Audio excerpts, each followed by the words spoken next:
knew I should have pulled my hand away, but when my son leaned in and kissed my forehead that night, I just closed my eyes and let it happen. I wasn't thinking about right or wrong. I was thinking about how long it had been since someone touched me with that kind of tenderness. You won't believe how far things went after that. What started as a quiet getaway in a snowy trailer, just the two of us, became something I never saw coming. Out there, where no one could see us, I saw everything. The way he looked at me, the way I felt. If you've ever kept feelings inside that no one else could understand, the story is for you. Subscribe now, because sometimes the things we're afraid to say are the ones that need to be heard the most. Following the holidays, I found myself utterly drained, not merely in a physical sense, but in that hushed, profound manner that only solitude can etch into one's very being.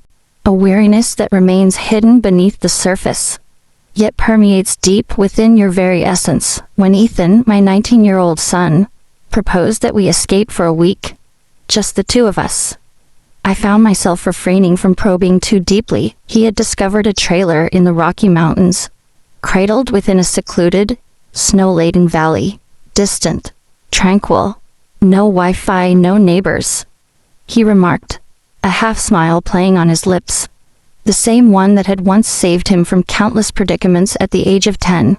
It's just the two of us, Mom. There was an undeniable quality in his voice that compelled me to agree. Ethan took charge of it all. The rental car, the carefully chosen food, the perfect road playlist. He even remembered to pack my favorite tea. He had always been contemplative, yet recently, there was a subtle change in his demeanor. He had transcended the role of just being my boy. He was a figure of humanity, with broad shoulders and a serene demeanor. He exuded a quiet confidence that made me feel unexpectedly acknowledged. The journey was lengthy yet filled with breathtaking scenery. The road was flanked by trees adorned in frost, as if they had stepped straight out of a masterpiece. As we finally arrived at the desolate trailer park, a profound silence enveloped us, akin to a gentle winter coat. Only solitude remained, only the two of us, and the chill in the air. On that inaugural evening, we gathered by the glow of the electric fireplace, savoring tea and engaging in conversations that danced between the trivial and the profound. He inquired about the days of my youth. I inquired about his aspirations. It was a sensation unlike any other. It felt as though we had both lost the art of conversation, unable to engage without the noise of distractions surrounding us. I observed the fluidity of his movements, his gentle stirring of the tea, the intensity of his gaze as he met mine while I spoke, and a similar sensation awakened within me. Lack of desire, not at this moment, simply a pang, a yearning that had been dormant within me for years. In that trailer, enveloped by the hush of snow, I found myself detached from the roles of mother, ex-wife, or the woman striving to maintain her composure. In that moment, I truly felt alive once more. We nestled in with a sense of calm. The trailer, though small, exuded a sense of warmth and comfort. Its wood-paneled walls, a petite kitchenette, and a fold-out couch positioned invitingly before a faux fireplace created an atmosphere of snug retreat.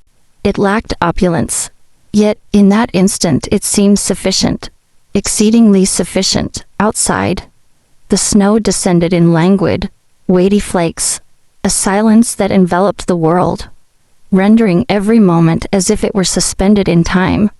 Waiting with bated breath, Ethan methodically unpacked our belongings, a serene hum escaping his lips as he worked.